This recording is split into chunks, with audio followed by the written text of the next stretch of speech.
네, 안녕하세요. 예, 저는 김우탕 노무사라고 합니다. 오늘 주제는요, 그 강의 제목에서 보시는 것처럼 그 2021년 버전으로요, 그 개정법을 반영한 연차 휴가 실무입니다. 이 강의는 작년 6월 달에 제가 여기 와캠퍼스에서 한번 촬영을 한 바가 있는데, 이미 1년 한 4개월 정도가 지났고요.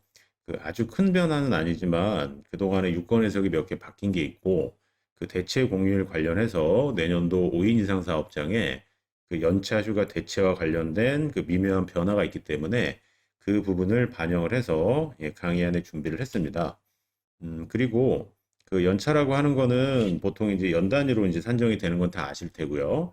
지금이 이제 4사분기이기 때문에 요 10월 달에 그 연차 휴가를 찍고 촬영을 하고 이제 향후 1년 동안, 그러니까 지금 2021년 버전이라고 하지만 그 2022년까지 다 지배하는 내용이에요. 물론 이제 그때 가서 큰 변화가 있으면은 제가 이제 뭐 보완 촬영을 하거나 예, 다시 이제 찍는 방향으로 할 텐데 일단은 지금 2021년 10월 현재 그 적용되고 있는 그 여러 가지 사항을 다 반영을 했습니다.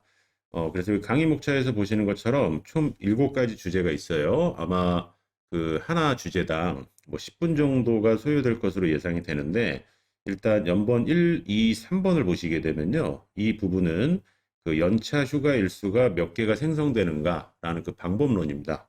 그래서 연번 1번 같은 경우는 이제 근로기준법에 따른 계산 방법이 들어갈 거고요. 그다음에 2번 같은 경우는 이제 예, 다시 앞으로 넘길게요. 이제 그 회계연도 방식에 따른 그 운영으로서 이제 기업 고유별로 그 산정하는 방식을 많이 이제 물어보시기 때문에 여기서 보시게 될 거고요. 그리고 이제 연차 산정을 위한 출근율 계산이라는 건 있는데 이 부분은 이제 약간 디테일하게 들어가는 거죠. 디테일하게 들어가는 건데 이 부분이 이제 약간의 변동사항이 좀 있어요. 여기 보시는 것처럼 유권 해석 일부 변경해서 21년 8월 4일 날 고용노동부가 그 오랜만에 기존의 유권 해석을 폐기하고요. 새로운 유권 해석을 준 내용이 있는데 그 부분을 여기서 관련해서 이제 그 화면을 좀 소개하면서 그 내용을 설명드리려고 하고 그리고 이제 4번 같은 경우는 이제 돈으로 바뀌는 연차 휴가, 보통 연차 휴가 수당이라고 하죠. 예, 이 부분이 어떻게 만들어지고 특히 퇴직금 계산 시에 혹은 이직 확인서 이제 실업급여 관련한 이직 확인서 계산 때 그 평균 임금에 넣는 연차 수당의 범위와 그렇지 않은 연차 수당의 범위가 있거든요.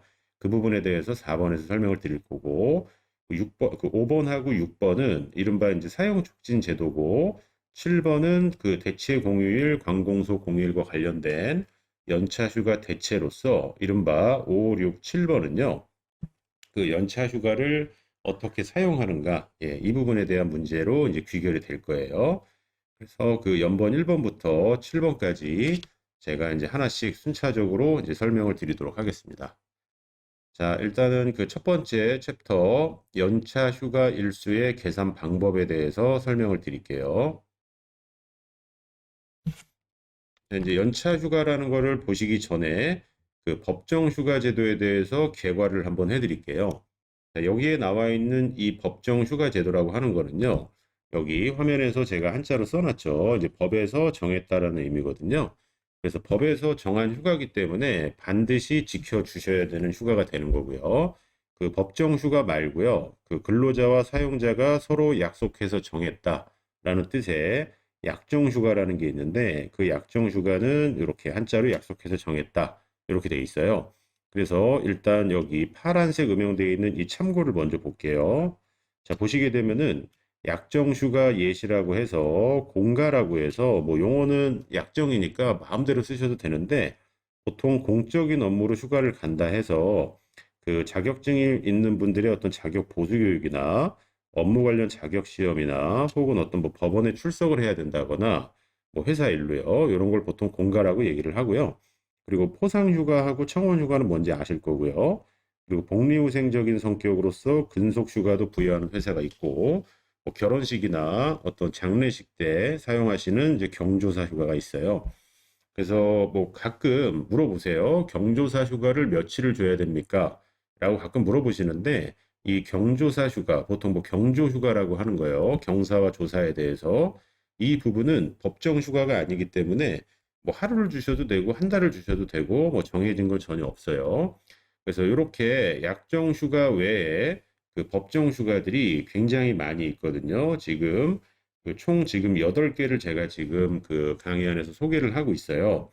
근데 이 좌측 상단에 있는 이 연차 휴가가 오늘의 주제고요. 그리고 한자로 여기 적어 놓은 거는 유급이란 뜻이에요. 자, 유급은 출근을 하지 않아도 돈을 드려야 되는 휴가가 유급 휴가예요. 그래서 연차 휴가가 오늘의 주인공인데 이 연차 휴가 오른쪽 화살표 보시게 되면 근로기준법 60조에서 정의를 하고 있고요. 그 주의하실 거는 5인 이상 사업장에 대해서 적용이 돼요. 그럼 이 5인 이상의 그 단어가 또 검색이 되는 게 어딨냐면요. 여기 보시면은 근로기준법 73조에 따른 5인 이상, 그게 어떤 거냐면 그 여성분들이 사용하시는 생리휴가거든요. 근데 이 생리휴가는 그 예전에 주 6일 시절에는 유급이었는데요. 현재는 무급입니다. 자, 무급이라는 거는 시급제 근로자한테는 그날 돈을 주지 않아도 되고요. 월급제 근로자 같은 경우는 그날 일당만큼 공제하셔도 상관이 없다라는 거예요. 그리고 또 5인 이상에 적용이 되는 게 근로기준법 74조 2에서 정하고 있는 태아 검진 원래 시간이에요. 말 그대로 이제 태아에 대한 검진을 가져가는 시간인데 이걸 보통 이제 그 일상 용어로 태아 검진 휴가라고 보통 얘기를 하세요. 근데 이것도 유급입니다. 그리고 청구하시고 필요한 시간만큼 주라 이렇게 돼 있기 때문에 뭐 회사 바로 옆에가 뭐 산부인과다 그러면 1시간이 될 수도 있고요. 그 되게 멀리 가셔야 된다 그러면 하루가 될 수도 있고 그거는 노사 자율에 맡기고 있어요. 자, 그래서 5인 이상이라는 거 한번 체크해 보시고 그럼 나머지 사항들은요. 5인 미만 사업장, 1인 이상 사업장이면은 다 적용이 된다라는 거거든요.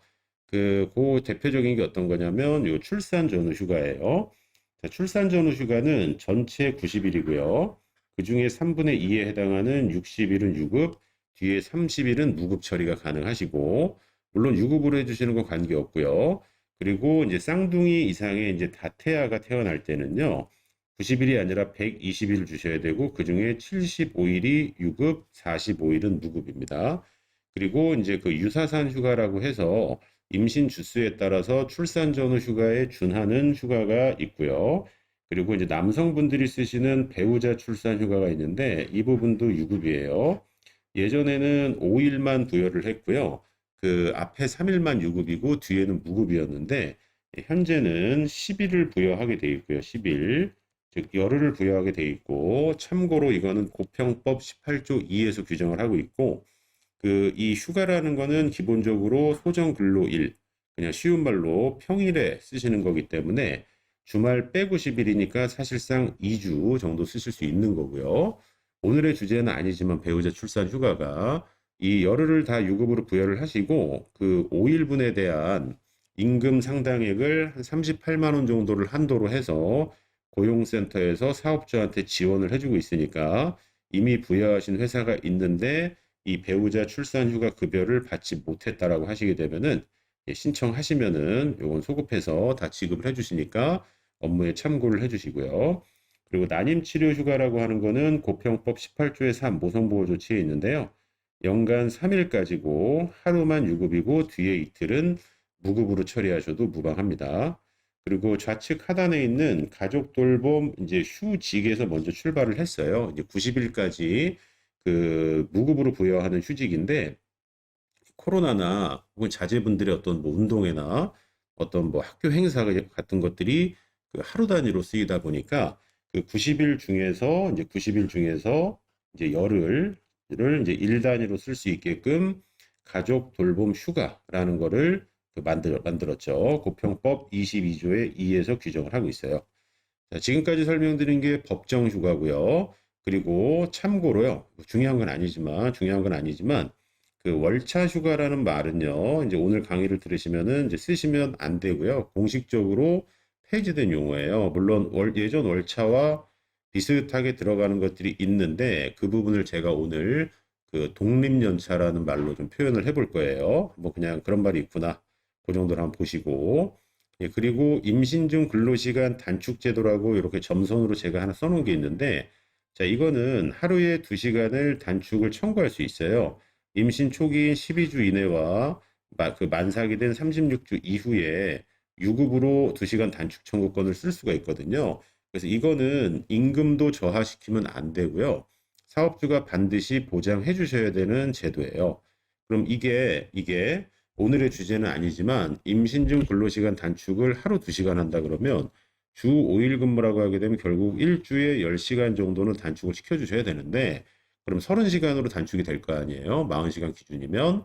그래서 이렇게 되게 되면 파트타임으로 일시적으로 전환시키고 임금을 보전해주는 효과가 있기 때문에 그 워라밸 일자리 지원금하고 직결돼요. 그러니까 바로 연결이 되고 그 우대 수준이 좀 있습니다. 그래서 그거는 참고로 좀 보시고 그리고 우측 하단에 있는 태아 검진 시간은 임신 주수에 따라서 이렇게 주와 횟수가 따로 정해져 있고 그 근거는요 근로기준법이 아니라 모자보건법 시행규칙에 나와 있으니까 나중에 찾아보실 때 참고하시면 될 것 같아요. 자, 이렇게 돼 있는 법정 휴가 중에서 오늘 제가 설명드리고자 하는 거는 그 연차 휴가 제도예요. 그럼 연차 휴가 일수에 대해서 이 그래프로 한번 표시를 해봤어요. 자, 제가 요거를 설명드리고요. 여기 화면 보시면 여기서 잠깐 뒤로 넘어갈게요. 하나, 둘 넘어가서 이 부분을 설명을 드리고, 그 다음에 공식을 설명드리고, 일단 섹션 1을 마무리할 거거든요. 자, 그래서 일단은 여기서 한번 저희가 머리를 한번 적셔 보시고, 그 다다음 슬라이드로 가서 설명 듣고, 앞에 와서 계산하는 방법, 공식, 이렇게 해서 그 첫 번째 주제를 좀 이제 그 마무리할까 하거든요. 자, 보시게 되면은 그 연차 휴가일수 도해 이 그냥 그래프, 그림으로 보는 게 가장 직관적이시기 때문에요. 보통 이제 그 중고등학교 때 배우신 이제 X축, Y축이 나와 있는데 일단 X축에는 지금 뭐가 들어가 있냐면요. 독립변수로서 근속 연수가 있어요. 뭐 요거는 그냥 뭐 약간 제가 뻘소리일 수도 있는데 예전에 이제 이걸 제가 뭐 책을 쓰거나 강의를 쓸 때 그 근속 연을 그 니은으로 시작한 연이라고 쳤는데 근속 연수라고 쳤는데 그 찾아보니까 이 근속 연수가 이게 표준말이더라고요. 그래서 혹시 어디 문헌 치실 때 이렇게 이응으로 좀 바꿔주시고요. 그 다음에 종속 변수로서 Y축에 연차 휴가 일수가 나와 있어요.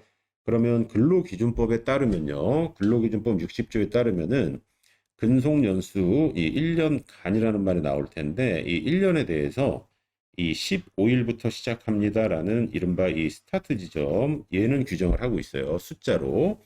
그리고 가산휴가라는 걸 규정을 하고 있고 그 가산휴가를 타고 마구마구 증가하는 연차의 한도는 25일이다 해서 정확하게 숫자가 나온 거는 25일과 15일 두 가지밖에 없어요.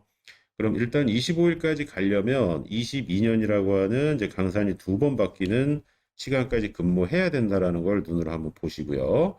그리고 나서 이게 16일, 16일, 17일, 17일 이런 방식으로 타고 올라갈 텐데 그게 어떻게 지금 생성이 되는지를 말씀을 드리고 이른바 이제 독립연차라고 하는 거를 제가 말씀을 드릴게요. 자, 여기 잠깐 22년 잠깐 지우고요. 이거 잠깐 지우고 자, 이제 15일에서 스타트를 끊어 볼게요. 자, 15일이라고 하는 그 기준이 생성이 되는 요 근속연수 1년에 대해서요. 매 2년인데 매자 일단 빼면 2년 가산하면 3년이 되죠. 동그라미 쳐볼게요. 자, 3년이 아직 안 되면은 이렇게 구멍이 뚫려서 아직은 15일에 멈춰져 있어요. 하지만 3년이 되면 비로소 요 구멍이 채워지면서 하루가 가산된 16일의 연차가 이렇게 발생한다. 요거는 뭐 어렵지 않은 해석이잖아요. 그럼 여기서 보시면은 1년 입장에서 2년이 된 시점은 매 2년이 아니죠. 매 2년이 아니기 때문에 여집합의 개념으로 너도 15일 해서 자연스럽게 15, 15 이렇게 생성이 돼요. 자, 그러면은 생성이 된 2년차 네모 한번 쳐보면 요 놈을 기준으로 다시 매 2년을 갑니다. 이렇게. 그럼 4년이 될 거고 2년에 대해서 15개인 하나가 추가가 돼야 되기 때문에 얘도 16개. 이런 식으로 가는 거예요. 그럼 결론적으로 계단식으로 올라가는데 1, 2, 3, 4, 5, 6, 7, 8 이렇게 올라가는데 15, 15, 16, 16 여기 안 보이지만 17, 17 이런 식으로 쌍으로 올라가면서 쭉쭉 타고 올라가다가 25일까지 올라가고 거기서 막혀버려요. 이렇게 한도는 정해져 있어요. 근데 제가 지금 설명드린 이 연차는 이른바 1년, 2년, 3년, 4년이라고 하는 연 단위에 발생하는 연차거든요. 연 단위. 자, 이렇게 연 단위로 발생하는 연차. 이게 또 연차라는 말과 매핑이 되잖아요. 자, 요거를 지금 오늘 강의에서는요. 제가 일반 연차 혹은 정상적으로 나온다 해서 정상연차라는 말로 그 지칭을 하고 개념 구분을 해드릴 거예요. 자, 여기까지 되셨죠? 그러면 잠깐 이것도 좀 지우고요. 지우고, 그리고 한 달 만에 와서 강의하니까요. 살짝 긴장 타가지고 목이 좀 마르거든요. 그래서 잠깐 옆에 둔 커피 한 잔 좀 마시겠습니다. 네, 여기서 제가 또 다시 이제 말씀드릴 건 어떤 거냐면, 여기 이제 그 1년이 안 되는 기간에 이쪽 기간에 집중을 한번 해보세요. 자, 연차는요, 이게 연에 이어서 발생한다예요. 이게 그 해년자에다가 이을 차자거든요.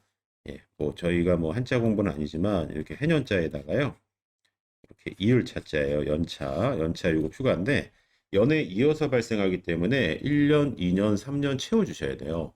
근데 1년이 안 되는 이 기간에 대해서는 연차가 없죠. 그렇기 때문에 입사한 날로부터 1개월을 만기하면 하나씩 하나씩 쓸 수 있게끔 누적시켜주는 개념이 있고, 요게 해석상 11일까지 발생을 해요. 12일이라고 생각하실 수 있는데 12일이 되는 순간 1년이 되기 때문에 15일의 연차가 펑 하고 생기는 거예요. 그럼 예전에는 이 11일을 다 쓰셨다. 그러면 이 15일에서 차감을 하고요. 얘를 차감을 하고 결과적으로 연차는 플러스 4개만 이듬해에 부여가 됐어요. 그래서 그 예전 기준이지만 이 11일의 연차는 15일의 개수에 종속이 되어 있는 약간 식민지배 상태였거든요. 근데 그 식민지배 상태라는 그 조문을 법의 개정을 통해서 빼버렸어요. 뺐기 때문에 이 11일은 이제 식민지가 아니라 이제 독립국가로 분리 독립을 해서 독립적으로 존재해요. 그래서 제가 이거를 보통 독립연차라고 말씀을 드려요. 그러면 연 단위로 발생하는 거를 제가 일반 연차라고 그럴 거고요. 요 월 단위로 발생하는 거를 독립연차라고 그럴 거고, 이 독립연차라고 부르는 이유는 15일과 무관하게 1년 미만의 기간에 대해서 생성이 되고 자유롭게 쓸 수 있기 때문이에요. 자, 이렇게까지 한번 보시고요. 이렇게 보시고 이제 다음 슬라이드로 넘어가기 전에, 자, 예를 들어 가지고요. 이 사람이 지금 2년 근무했잖아요. 2년. 자, 2년 근무한 걸 이 15, 15, 16, 16이니까 직관적으로 둘로 나눠 보시고 15개를 만들기 위해서 14개를 한번 더해 보시고 얘를 이제 y 값이라고 하고 얘를 연차라고 한번 해 볼게요. 자, 그러면은 정확하게 15개가 나오죠. 예. 그러면 여기에 22를 넣어 볼게요. 22를 넣으면 이게 11가 나오고요. 14개 더하시면은 이게 25개가 나오거든요. 네, 맞아 떨어지죠. 그래서 N년을 근무하셨다. 이때 N은 자연수값만 반환하시면 되고요. 나누기 2 더하기 14. 예, 요게 우리가 끄집어내야 되는 연차의 개수에 대한 공식이라고 볼 수 있어요. 자, 그럼 이렇게 그림으로 보신 거를 요 엑셀로 구현한 식을 한번 볼게요. 자, 우측 상단에 보시게 되면 y는 n 나누기 2라고 하는 2분의 n이 있고 더하기 14라고 하는 연차 공식이 있고요. 그 소수점이 나오면은 어차피 0.5 단위로 나오기 때문에 반올림 해주시면 됩니다. 그렇게 되면은 연차가 바로 나오고요. 그리고 오늘의 뭐 엑셀 뭐 이런 건 주제는 아니지만요. 그 날짜의 차이를 계산하는 게 이 데이트 디퍼런스라는 뜻에서 데이트 디프 함수가 있어요. 요걸 가지고 제가 이제 그 식을 구현한 건데 엑셀 잘 하시는 분들이 더 많으실 거니까 자유자재로 구성을 하시는 건 상관이 없지만 그래도 누가 물어보죠. 저 10년 근무했는데 연차가 몇 개입니까? 그러면 10 나누기 2, 5개 더하기 14해서 19개입니다. 자, 이런 식으로 딱 바로 대답하실 때는 이 식을 활용하시면 되고 엑셀로 업무 보시는 분이 계신다면 이 화면에 나와 있는 거를 한번 활용하시면 될 것 같아요.